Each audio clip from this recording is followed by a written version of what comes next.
ആ പണിയും തീർത്ത് വാതിലും പൂട്ടി പുറത്തിറങ്ങിട്ടോ. പുറത്തിറങ്ങി നോക്കുമ്പോഴാണ് ഒമിനിക്കുട്ടിന്റെ താക്കോൽ എടുക്കാൻ മറന്നുപോയ കാര്യം മനസ്സിലാക്കുന്നത്. വീണ്ടും തിരിച്ച് വീടിന്റെ ഉള്ളിൽ കയറി ഡോറ് തുറന്ന് താക്കോലെടുത്ത് പുറത്തിറങ്ങിട്ടോ. നിങ്ങൾക്കും ഇതുപോലെ സംഭവിക്കാറുണ്ടോ? അടച്ച വാതിൽ വീണ്ടും തുറക്കാറുണ്ടോ? ഇന്നാണ് കേട്ടോ ധനു 11, അതായത് വൃശ്ചിക മാസത്തിലെ 41 ദിവസം വ്രതം ഇല്ലേ, അത് ഇന്നാണ് കേട്ടോ തീരുന്നത്. അപ്പം ഞങ്ങൾ ഉച്ചഭക്ഷണം കഴിക്കാൻ വേണ്ടിയിട്ട് ഭജനാ മഠത്തിലേക്ക് പോവുകയാണേ. ഈ കവറിൽ കാണുന്ന നാളികേരവും മത്തനും നമ്മൾ കൊണ്ടുവന്നതാണ്. ഇന്ന് അന്നദാനം കഴിയുമെന്നാണ് വിചാരിച്ചത്. പക്ഷെങ്കിൽ കർണാടകയിലെ കുറച്ച് സ്വാമിമാർ 26 ചാക്ക് അരി ഇറക്കിയിട്ടോ മകരവിളക്ക് വരെ നിങ്ങൾ അന്നദാനം ചെയ്യണമെന്ന് അവരുടെ അടുത്ത് പറഞ്ഞു. പിന്നെ നല്ല സാമ്പാറും ചോറും ഉപ്പേരിയും അച്ചാറൊക്കെ ഇട്ട് നല്ല സൂപ്പറായി ഭക്ഷണം കഴിച്ചു കേട്ടോ. പിന്നെ അതിനുശേഷം എൻ്റെ ഒരു സ്ലോ മോഷൻ നടത്താട്ടോ ഞാൻ ഉദ്ദേശിച്ചത്. പക്ഷെ സ്ലോ മോഷൻ ആയോ എന്നുള്ള എനിക്കറിയില്ല. പക്ഷെ അച്ഛൻ ചിരിപ്പിച്ച് കൊളാക്കിട്ടോ.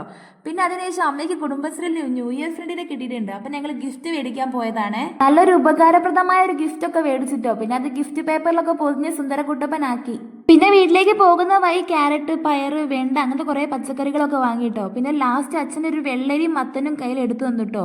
പിന്നെ ആ പച്ചക്കറിക്കാരന് വെള്ളരി ഒന്നുകൂടി തൂക്കണം എന്ന് പറഞ്ഞപ്പോൾ ഞാൻ തിരിച്ച് അയാളെ കൈ കൊടുത്തു. അയാൾ തൂക്കിട്ടോ. പിന്നെ ഞാൻ മത്തനും വെള്ളരിക്കും കൂടി വണ്ടിയിലേക്ക് കൊണ്ടുപോയി വെച്ചിട്ടോ. പിന്നെ ഞങ്ങൾ പിന്നെ വണ്ടിയിൽ ഇരിക്കുകയാണ്, അച്ഛനെ വെയിറ്റ് ചെയ്തുകൊണ്ടിരിക്കുക കേട്ടോ.